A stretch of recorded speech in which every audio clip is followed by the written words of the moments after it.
وہی بات ایک چودھری آدمی کرتا ہے، علاقے کا بڑا کرتا ہے، تو لوگ اس کی زبان کی وجہ سے، اس کے عہدے کی وجہ سے اثر لیتے ہیں۔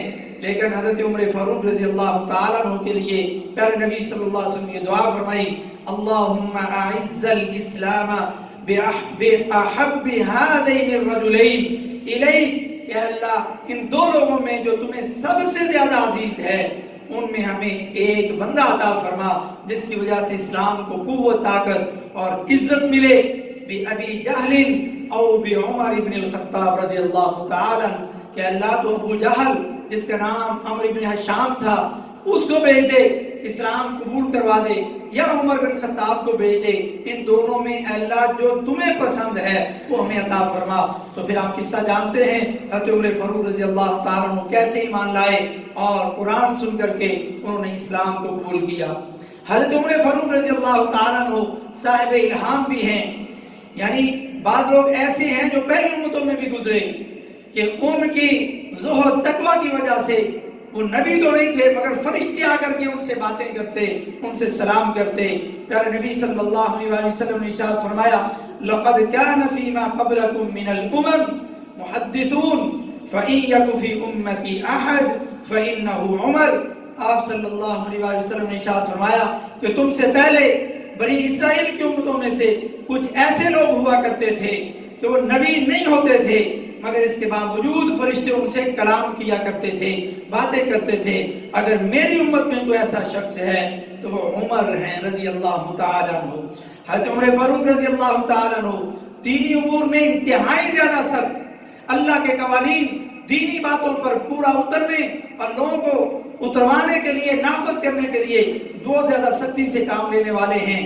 حضرت عمر فاروق رضی اللہ تعالیٰ عنہ اور اس سے پہلے حضرت ابوبکر صدیق رضی اللہ تعالیٰ عنہ کے بارے میں پیغمبر خدا صلی اللہ علیہ وسلم نے ارشاد فرمایا، ارحم امتی بامتی ابو بکر، کہ میری امت میں اگر میری امتیوں پر نرمی کرنے والے اگر کوئی ہیں سب سے زیادہ تو ابو بکر ہیں، واشدہم فی امر اللہ عمر، اور اللہ کے دین کے بارے میں اگر کوئی سخت ترین ہے میری امت میں تو وہ عمر فاروق رضی اللہ تعالیٰ عنہ ہیں۔ حضرت عمر فاروق رضی اللہ تعالیٰ عنہ اور حضرت ابوبکر صدیق رضی اللہ تعالیٰ عنہ کی الگ ہی شان ہے۔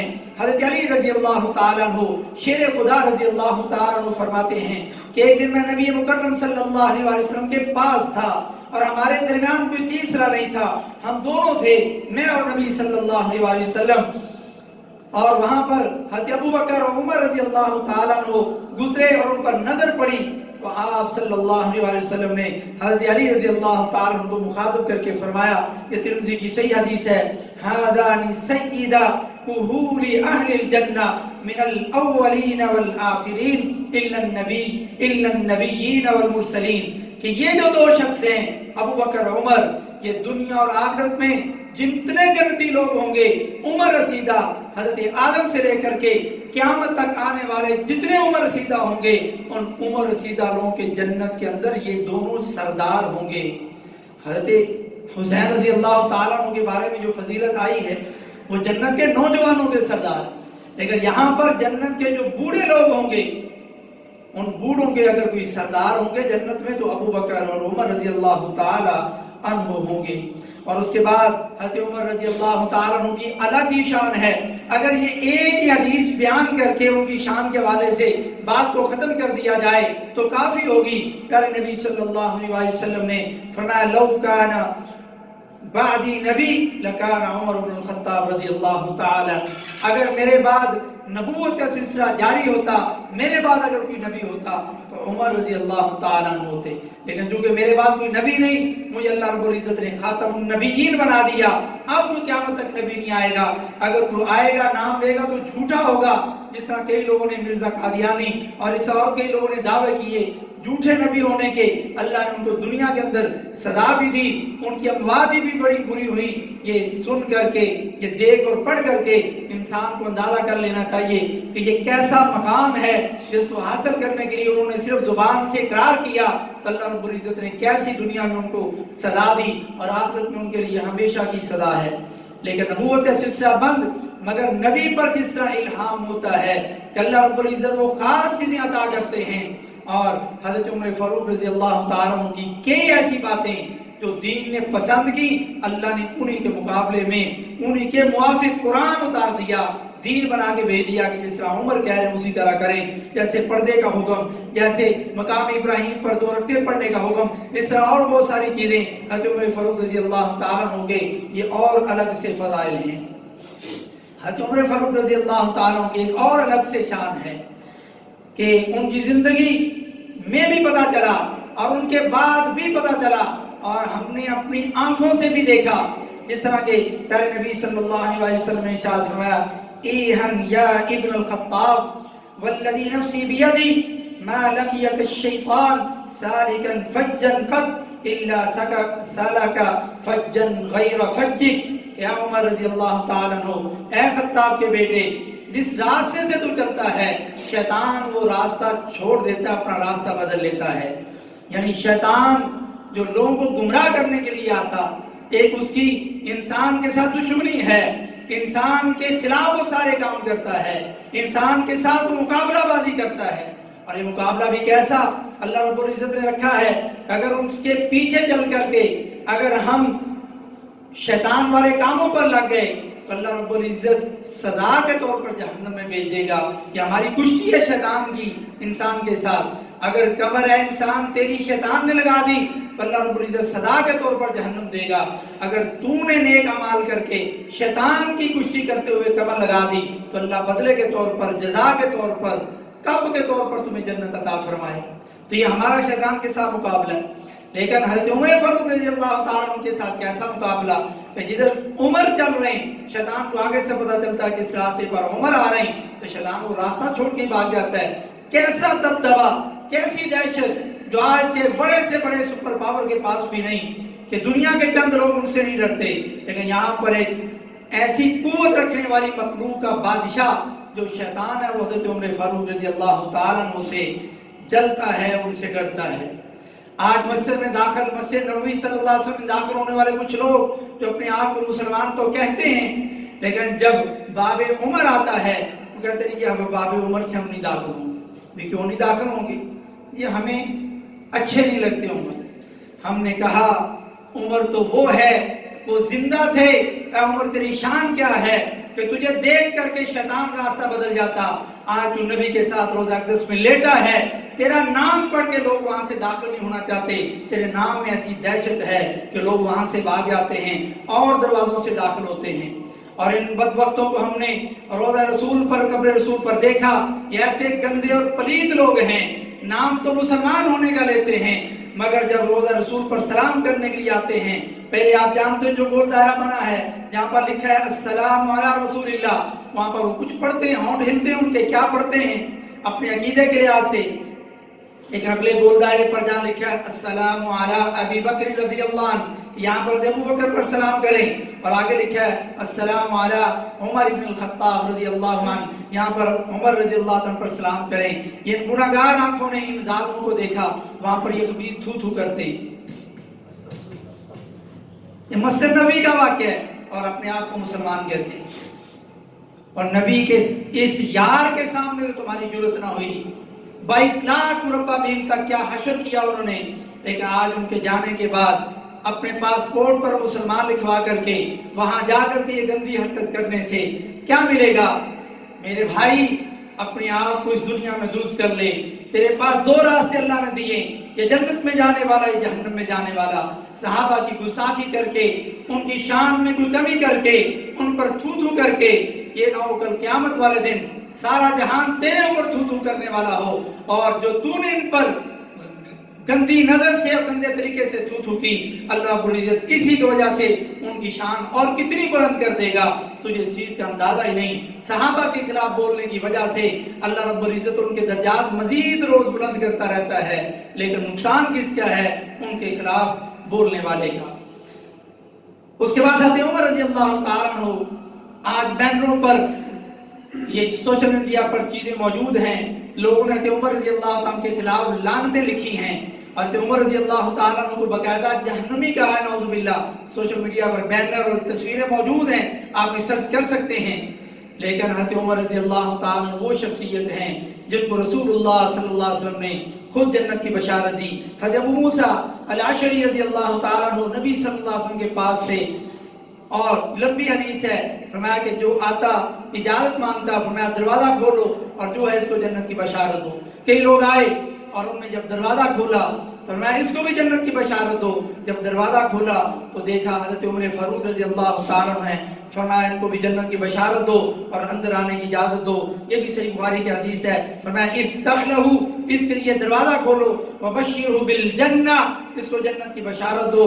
فتحت لہو فیدا ہوا عمر. حضرت ابو موسیٰ الاشعری رضی اللہ تعالیٰ فرماتے ہیں کہ میں نے جب دروازہ کھولا ان کے لیے تو وہ عمر رضی اللہ تعالیٰ عنہ. نبی صلی اللہ علیہ وسلم کی زبان اقدس سے اور صحیح بخاری کی حدیث ہے، مگر پھر بھی ان کی شان میں گستاخی کرے تو پھر قرآن اور حدیث تو کسی صورت میں غلط نہیں ہو سکتے. یہ ہمارا ایمان اور عقیدہ ہے. پھر زمین پھٹ سکتی ہے، آسمان ٹوٹ کے گر سکتا ہے، تیرا عقیدہ غلط ہو سکتا ہے، تجھے پھر اپنے عقیدے کو قرآن اور حدیث کے مطابق کرنا ہوگا، ورنہ تیرا کھانا خراب صحابہ کی گستاخی کرتے ہوئے ضرور ہو جائے گا. حضرت عمر رضی اللہ تعالیٰ عنہ کو جنت کے اندر خوبصورت محل کی جو بشارت دی، جو آپ نے معراج کی رات دیکھا، یہ بھی صحیح بخاری کی حدیث ہے. وہ محل حضرت عمر فاروق رضی اللہ تعالیٰ عنہ کا تھا، وہ کوٹھی حضرت عمر فاروق رضی اللہ تعالیٰ عنہ کو تھی، وہ بنگلہ حضرت عمر فاروق رضی اللہ تعالیٰ عنہ کا تھا، جو خود رسول اللہ صلی اللہ علیہ وسلم اپنی مبارک آنکھوں سے دیکھ کر کے آئے مگر اندر نہیں گئے. اور پیارے نبی صلی اللہ علیہ وسلم کی زبان اقدس سے شہادت کی پیشین گوئی بھی ان کے بارے میں ہوئی. جب آپ احد پہاڑ پر چڑھے فرمایا یا احد اثبت فانما علیک نبی و صدیق و شہیدان. یا عمر اے احد پہاڑ تو قرار پکڑ، تجھے نہیں پتا کہ تیرے اوپر ایک نبی ہے، ایک صدیق ہے اور دو شہید ہیں، یعنی عمر اور عثمان رضی اللہ تعالیٰ عنہ یہ شہید ہوں گے. گویا کہ آپ کی شہادت کی پیشین گوئی نبی مکرم صلی اللہ علیہ وسلم نے اپنی زندگی میں فرمائی. آپ کی شہادت کا جو قصہ ہے وہ بھی بڑا عجیب و غریب ہے، لیکن چند پوائنٹ جس سے ہم ان کی شہادت کو سمجھ سکیں. آپ رضی اللہ تعالیٰ عنہ فجر کی نماز کے لیے گئے. ہمارے ہاں کی طرح ایسی مساجد نہیں، ہمارے ہاں کی طرح ایسی لائٹنگ نہیں، اندھیری رات ہے، مسجد کھلی ہے، کھجوروں کے پتوں کی وہ چھت ہے اور کھلی مسجد اور اندھیرا.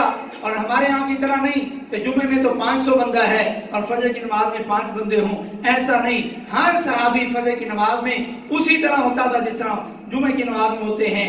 مسجد کھچا کھچ بھری ہوئی ہے. حضرت عمر فاروق رضی اللہ تعالیٰ عنہ کی عادت مبارکہ تھی کہ جب آپ پیچھے سے آتے صفیں کراس کرتے ہوئے جاتے، آپ اعلان کرتے جاتے صفیں سیدھی کر لو اور تمہارے درمیان کوئی خلال نہ رہے، سد الخلل، اپنی صفوں کو درست کر لو. آپ یہ کرتے ہوئے آگے گئے اور آگے جا کر کے یہ ظالم آپ رضی اللہ تعالیٰ عنہ کو خنجر مارنے والا، اور خنجر بھی اسپیشل تیار کیا جو دو دھاری تھا، دونوں طرف سے وہ خنجر بنا جو دونوں طرف سے وار کر سکے. وہ چھپ کر کے آگے کی طرف بیٹھا ہے پہلے سے جس کا پتہ نہیں، اور یہ مسلمان بھی نہیں. اور جب نماز آپ نے شروع کی، نماز شروع کرنے کے بعد اس عالم نے آپ رضی اللہ تعالی عنہ پر وار کیا، اور اس کا نام ابو لولو فیروز مجوسی تھا. جب وار کیا حضرت عمر آپ رضی اللہ تعالی عنہ نے کہا کہ مجھے قتل کر دیا گیا ہے یا مجھے کسی کتے نے کاٹ لیا ہے. یہ دو باتیں آپ نے فرمائی جو صحیح بخاری کے اندر موجود ہیں. حتان نامی صحابی، اور یہ ظالم جب حضرت عمر رضی اللہ عنہ کو خنجر مار کر کے نکلا، پھر اس نے کئی اور صحابہ کو بھی خنجر مارے. 13 صحابہ کو اس نے خنجر مارے جو نماز کی حالت میں تھے، اور ان میں 7 صحابہ جو شہید ہو گئے، باقی جو ہیں وہ بچے. اور حضرت عمر رضی اللہ تعالیٰ عنہ کی بھی شہادت ہوئی بعد میں، اور یہ چیرتا ہوا نکلا. پیچھے صحابہ کو پتہ نہیں ہے کہ آگے کیا معاملہ ہے، کیونکہ آواز نہیں جا رہی. اور پیچھے والے جو صحابہ ہیں کئی صفوں والے، جب ان کو قرات کی آواز نہ آئی تو وہ سبحان اللہ سبحان اللہ سبحان اللہ کہہ رہے ہیں کہ قرات شروع کی جائے. حضرت عمر فاروق رضی اللہ تعالیٰ عنہ نے کیونکہ خنجر لگنے کی وجہ سے یہ امامت والی نیت سے باہر آ گئے، انہوں نے پھر ایک صحابی کو آگے کیا، انہوں نے نماز کو پڑھایا اور بڑی مختصر انہوں نے نماز کی. اور کچھ صحابہ نے جو آگے والے تھے، انہوں نے جب اس کو حتان نامی یہ جو تھے، انہوں نے جا کر کے گھراؤ کیا اور اپنی چادر جلدی سے اس پر ڈالی اور اس کو پکڑ لیا. جب اس کو اندازہ ہوا کہ میں تو پکڑا جاؤں گا، اس نے اپنے خنجر سے اپنا گلا کاٹا اور اپنے آپ کو موت کے گھاٹ میں اتار لیا اور جہنم رسید ہو گیا. حضرت عمر فاروق رضی اللہ تعالیٰ عنہ جب گھر پہنچے، گھر لے جایا گیا نماز کے بعد، اور آپ کو کھجور کا پانی پیش کیا گیا. جیسے آپ نے پانی پیا وہ پیٹ کے راستے سے باہر نکل گیا. صحابہ کو یقین ہو گیا کہ آپ کی شہادت اور آپ کا دنیا سے اب چلے جانا یہ یقینی ہے، کیونکہ پیٹ کا سارا معاملہ درم برم ہو چکا ہے. حضرت عمر فاروق رضی اللہ تعالیٰ عنہ نے پوچھا حضرت عبداللہ بن عباس رضی اللہ تعالیٰ سے ذرا پتہ کریں کہ کون شخص ہے جس نے مجھ پر وار کیا. پتہ کرنے کے بعد جب گئے انہوں نے چھان بین کی، پتہ کیا کہ یہ مغیرہ بن شعبہ رضی اللہ تعالیٰ عنہ کا یہ مجوسی غلام ہے ابو لولو فیروز، اس نے حملہ کیا ہے. تو آپ رضی اللہ تعالیٰ عنہ نے الحمدللہ پڑھا. اور الحمدللہ آپ رضی اللہ تعالیٰ عنہ نے کیوں پڑھا؟ اس لیے پڑھا کہ آپ کو یہ خوشی ہوئی کہ میں کسی مسلمانوں کے ہاتھیں نہیں مارا گیا. آپ رضی اللہ تعالیٰ عنہ فرمایا الحمدللہ الذی لم یجعل میتتی بید رجل یدعی الاسلام. اللہ تیرا شکر ہے میں کسی ایسے آدمی کے ہاتھ سے میری شہادت نہیں ہوئی جو مسلمان نہیں تھا. آج لوگ ابو لولو فیروز مجوسی کو مسلمان بھی قرار دینے والے موجود ہیں ظالم، اور باقاعدہ اس کا جس طرح ہمارے ہاں دربار بنانا یہ تو نبوی طریقہ ہی نہیں، صحیح مسلم کی 969 نمبر حدیث میں منع کیا گیا ہے. لیکن چونکہ ہمارے ہاں ولیوں کے دربار لوگ بناتے ہیں، اس ظالم کا دربار بنایا ہوا ہے جہاں پر لوگ وہ سارے کام کرتے ہیں جس سے ہمارے ہاں درباروں پہ ہوتے ہیں. گویا کہ اس کو مسلمان ڈکلیئر کیا جاتا ہے اور اس کو ایک بہت بڑا ولی اور متقی شمار کیا جاتا ہے، جبکہ حضرت عمر فاروق رضی اللہ تعالیٰ عنہ اللہ کا شکر ادا کر رہے ہیں کہ اللہ شکر ہے کہ تو نے مجھے کسی مسلمانوں کے ہاتھ میرا جسم زخمی نہیں کروایا اور مجھے شہادت نہیں دی، بلکہ ایک کافر کے ہاتھوں مجھے تو شہادت دے رہا ہے، اس چیز کی مجھے خوشی. تو حضرت عمر تو ڈکلیئر کر کے جا رہے ہیں کہ بندہ وہ کافر ہے، اور ادھر ہی اس نے اپنے آپ کو خنجر مارا. دوبارہ کلمہ پڑھنے کی نوبت بھی نہیں آئی کہ اس نے توبہ کر لی ہو یا کلمہ پڑھ لیا ہو، مگر آج اس کے ساتھ کیا کچھ کیا جاتا ہے. مسلمانوں کے ولیوں سے بھی زیادہ اس کو اہمیت دی جاتی ہے، نعوذ باللہ من ذالک. آج جو لوگ انگوٹھی پہنتے ہیں، انگوٹھی کے اندر نگ پہنتے فیروزہ، یہ کہاں سے؟ اسی سے. یہی عقیدہ ہے ان کا. جو آپ کے خلیفہ ثانی کو شہید کرنے والا مجوسی ظالم ہو، آپ اس کے نام کا فروزہ پہنے تو آپ کے ایمان کی گارنٹی کون دے گا؟ آپ کا ایمان کہاں گیا؟ آپ کی صحابہ سے محبت کہاں گئی؟ آپ کی غیرت کہاں گئی؟ کیا آپ کو اپنی تاریخ کا نہیں پتا؟ جھوٹ کو ایسا جھوٹ بنایا کہ آپ ایک مجوسی کو عالم اور متقی اور پتہ نہیں ولی ڈکلیئر کر رہے ہیں اور اسی کے نام کیا فروزے پہن رہے ہیں. جی میں نے فلاں قسم کا فروزہ پہننے سے تکلیفیں دور ہوتی ہیں. نعوذ باللہ من ذالک. کیسا مسلمان ہے جس کو نہ اپنے قرآن کا پتہ، نہ اپنی حدیث کا پتہ، نہ اپنی تاریخ کا پتہ، نہ آپ کو یہ پتہ کہ آپ کے اتنے بڑے صحابہ کرام کو شہید کرنے والے ظالم جو تھے وہ کافر تھے اور ان کی گندی حیثیت کیا تھی. تم نے ان کو اسلام اور ولی ہونے کا ایک دعویٰ کر دیا.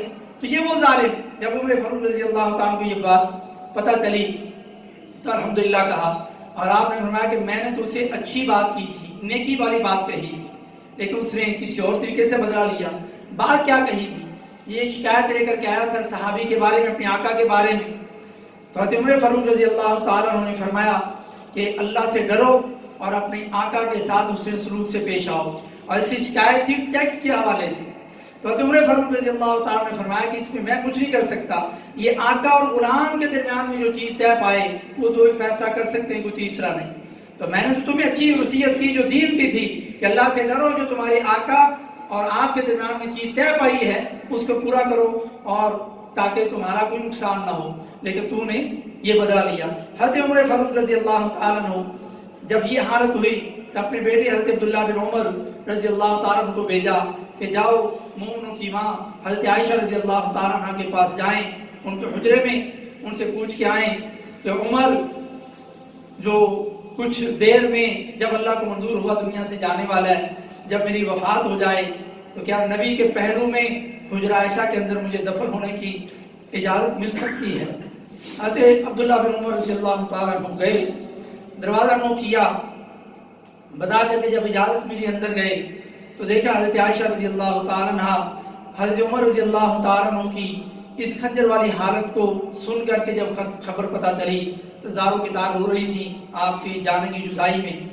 حضرت عبداللہ بن عمر نے جب یہ کہا کہ میرے بابا نے یہ بھیجا ہے کہ اجازت طلب کر کے آؤں کہ کیا مجھے یہاں دفن کرنے کی اجازت ہے، تو حضرت عائشہ رضی اللہ تعالیٰ عنہ فرمانے لگی کہ جگہ تو میں نے اپنے لیے رکھی تھی کہ جب میری وفات ہو میں اپنے شوہر اور اپنے والد کے ساتھ یہاں دفن ہوں، لیکن عمر کا تو پیغام لے کے آیا ہے تو میں اپنی یہ جگہ ان پر قربان کرتی ہوں. ان کو دیتی ہوں جو اپنے بابا سے کہو کہ وہ یہاں دفن ہو سکتے ہیں۔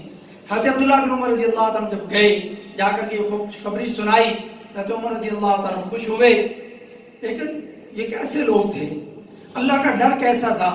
فرمانے لگے بیٹا جب میری وفات ہو جائے، میرا جنازہ پڑھا جائے، میری میت کو حضرت عائشہ کے حجرے پر لے کے جانا، دفنانا نہیں، جا کر کے دوبارہ عرض کرنا کہ تب وہ امیر المومنین تھا، شاید آپ نے اجازت اس لیے دی ہو کہ عمر امیر المومنین ہے، اس کی زندگی کی وجہ سے کوئی ڈر کوئی شبہ ایسا ہو کہ آپ نے اس وجہ سے اجازت دی ہو، لیکن اب تو وہ دنیا سے وفات پا چکے ہیں۔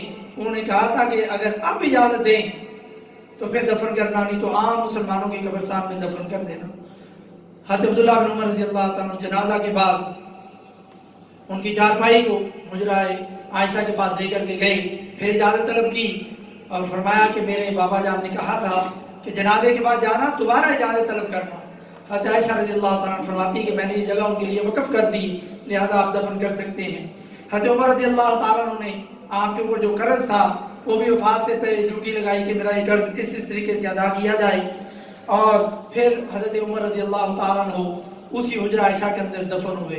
حضرت عائشہ رضی اللہ تعالیٰ عنہ کی کیسی تعظیم حضرت عمر رضی اللہ تعالیٰ عنہ کے بارے میں، وہ فرماتی ہیں کہ جب میرے بابا یہاں دفن ہیں اور میرے نبی میرے شوہر یہاں پر دفن ہیں تو میں عام حالت میں جس طرح بندہ گھر میں ہوتا ہے اور کوئی نہیں ہے، میں ننگے سر بغیر دوپٹے کی حجرے میں جاتی تھی، لیکن جب حضرت عمر رضی اللہ تعالیٰ عنہ یہاں دفن ہو گئے تو پھر جب میں حجرہ عائشہ میں جاتی تھی پورا دوپٹہ چھوٹا لے کے اپنے آپ کو مکمل پردے کی حالت میں کر کے پھر میں اس حجرے میں جاتی تھی۔ یہ کیسی خواتین تھی، اسلام کو کیسے سمجھا تھا۔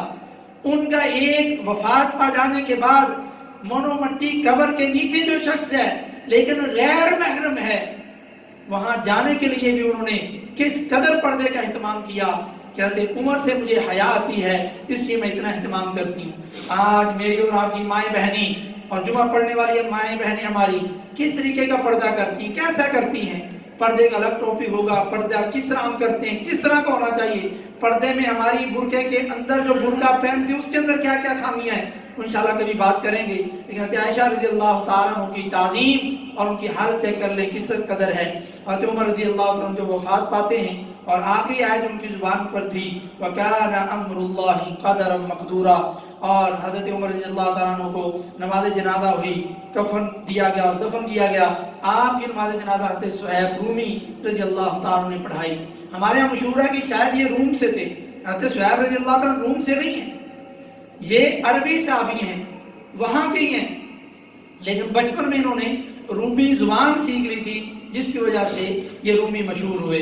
اللہ رب العزت سے دعا، اللہ رب العزت مجھے اور آپ کو سمجھنے کی اور صحابہ کا مقام اپنے دلوں میں زیادہ کرنے کی اللہ توفیق نصیب فرمائے۔ وما توفیقی الا باللہ۔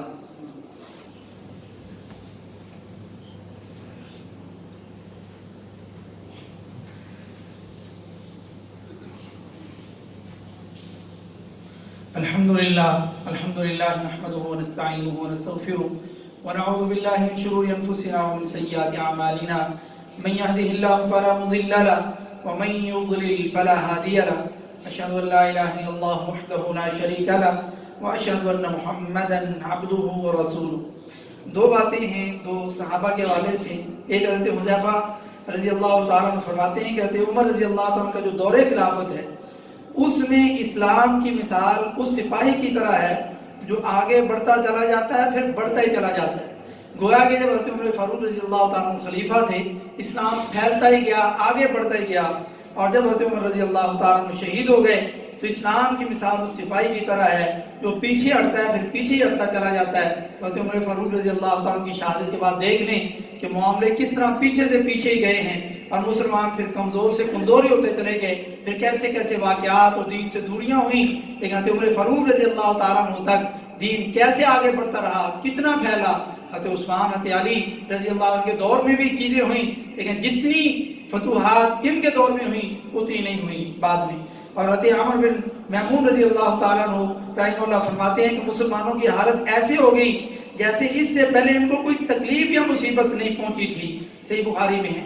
اور حضرت ابن عباس رضی اللہ تعالیٰ عنہ جب لوگوں کا جائزہ لینے کے لیے باہر نکلے حضرت عمر رضی اللہ تعالیٰ عنہ کو دفنانے کے بعد کہ لوگوں کی کیا حالت ہے، فرماتے ہیں کہ لوگ اس طرح زاروں کی تار رو رہے تھے جیسے کسی کی نوجوان اولاد مر گئی ہو، فوت ہو گئی. جس طرح ایک بندے کو اپنے نوجوان بیٹے بیٹی کی وفات کا جتنا دکھ ہوتا ہے، لوگ ایسے زاروں کی تار عمر رضی اللہ عنہ کی جدائی میں رو رہے تھے. اللہ رب العزت مجھے اور آپ کو صحابہ کا مقام سمجھنے کی، اور کوئی بھی شخص وہ جتنا مرضی بڑا عالم کیوں نہ ہو، اگر وہ صحابہ کے بارے میں کسی ادنا سے صحابی کے بارے میں بھی کوئی ایسی بات کرتا ہے جس سے صحابہ کی گستاخی کی بو آ رہی، تو اللہ کی قسم ایسی عالم، ایسے اسکالر، ایسے سوشل میڈیا پہ آنے والے اس شخص سے بچ جائیں، اس کو رکنے سے بچ جائیں، کیا وہ جتنے مرضی حوالے دیتا رہے. صحابہ کا جو سگا نہیں وہ قرآن و حدیث کا سگا نہیں، اور جو قرآن و حدیث کا سگا نہیں وہ دین کا سگا نہیں، کیونکہ قرآن و حدیث اس جو دین ہے اس قرآن و حدیث سے ہی آیا ہے. اللہ رب العزت ہمیں یہ پوائنٹ سمجھنے کی توفیق نصیب فرمائے. ان اللہ و ملائکتہ یصلون علی النبی یا ایھا الذین آمنوا صلوا علیہ وسلموا تسلیما. اللهم صل وسلم وزد وبارك وانعم على حبيبك ورسولك محمد بن عبد الله عليه افضل الصلاه واتم التسليم. اللهم اعز الاسلام والمسلمين، اللهم اعز الاسلام والمسلمين، اللهم اعز الاسلام والمسلمين، واذل الشرك والمشركين، واذل الشرك والمشركين، واذل الشرك والمشركين. اللهم انصر كتابك وسنة نبيك وعبادك الصالحين. اللهم انصر المجاهدين المسلمين في كل مكان. اللهم انصرهم نصرا مؤزرا يا قوي يا عزيز. اللهم اسق عبادك وبهائمك وانشر رحمتك واحيي بلدك الميت. ربنا آتنا في الدنيا حسنة وفي الآخرة حسنة وقنا عذاب النار. ربنا اغفر لنا ولوالدينا ولأساتذتنا ولمشايخنا ولجميع المؤمنين والمؤمنات والمسلمين والمسلمات الأحياء منهم والأموات إنك مجيب الدعوات. سبحان ربك رب العزة عما يصفون وسلام على المرسلين والحمد لله رب العالمين.